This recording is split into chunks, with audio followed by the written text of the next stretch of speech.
পৃথিবীতে লক্ষ লক্ষ কোরআনের হাফেজ। আমার ছাপাইয়ে সেই মহান গ্রন্থ, ছাপাইয়ে সেই মহান গ্রন্থ, বাঁচাইবে ইসলামের মান, কোনদিনও শেষ হবে না পবিত্র কোরআন। জোরে বলেন সুবহানাল্লাহ। বন্ধুগণ, আমার ভাইয়েরা বাবারা, এই যে মুফতি আজিজুর রহমানুল ইসলাম সাহেব আছে, ইনার সিনাই কোরআন আছে কি আছে না? আছে কি আছে না? আপনাদের মাদ্রাসার প্রধান শিক্ষক আসাদুল্লাহ সাহেব, তিনার সিনাই কোরআন আছে কি আছে না? তিনজন মেয়ে আজকে আলিমা হয়েছে, কোরআন আছে কি আছে না? এইভাবে কিয়ামত পর্যন্ত কোরআন সিনাবাসীরা মুত্তাকিল হইতে থাকবে। তোমরা যদি দুনিয়ার কোরআন একদিনে 1000টা জ্বালায়া দাও, আমরা এক রাতের ভিতরে 1000 কোরআন লেখা দিতে পারবো। বলেন সুবহানাল্লাহ। আরে শিক্ষক মুস্তাফা ने हर मुस्कान बना डाला, शिक्षक मुस्तफा ने मुस्कान बना डाला, अरे शिक्षक मुस्तफा ने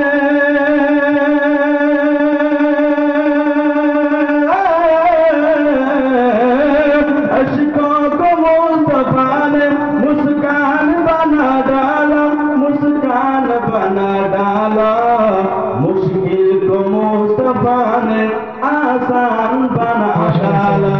नारे तकबीर, नारे रिसालत, हजरत अल्लामा मौलाना मुफ्ती मेहदी आलम साहब केला।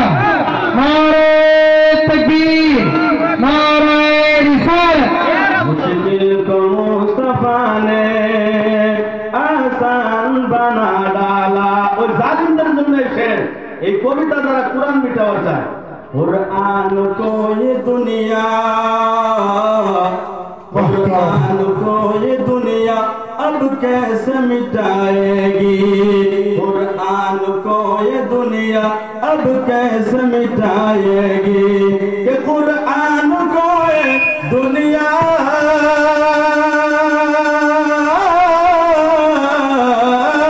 कुरान को ये दुनिया अब कैसे मिटाएगी, नो को हाफिजों ने जुज़दार बना डाला, सीनों को हाफिजों ने जुज़दार बना डाला।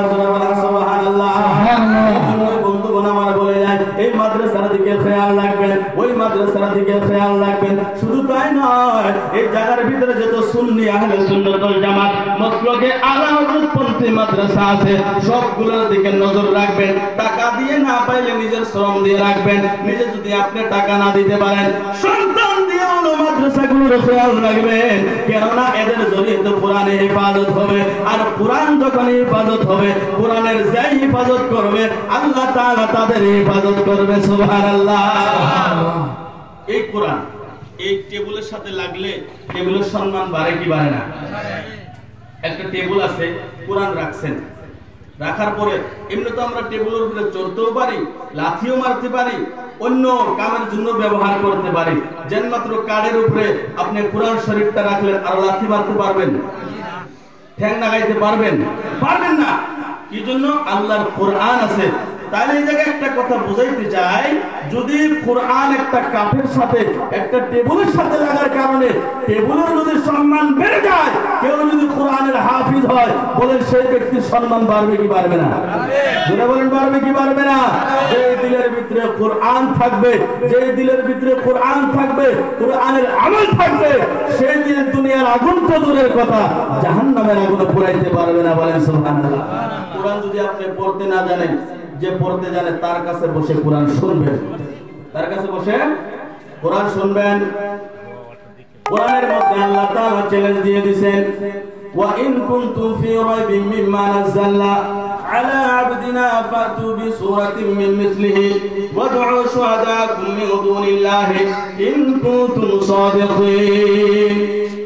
আল্লাহ রাব্বুল আলামিন বলেন, আমি যেটা আমার নবীর উপরে নাযিল করেছি পবিত্র আল কোরআনুল কারীম, সেটার উপর যদি তোমাদের সন্দেহ হয়, তোমরা যদি সন্দেহ করো, তাহলে ওইটার মধ্যে একটা আয়াত তোমরা নিয়ে আসো, একটা আয়াত বানায় নিয়ে আসো। তোমরা কিয়ামত পর্যন্ত আনতে পারবে না, পারবে না, কিয়ামত পর্যন্ত তোমরা কি একটা আয়াত বানায় দিতে পারবে না।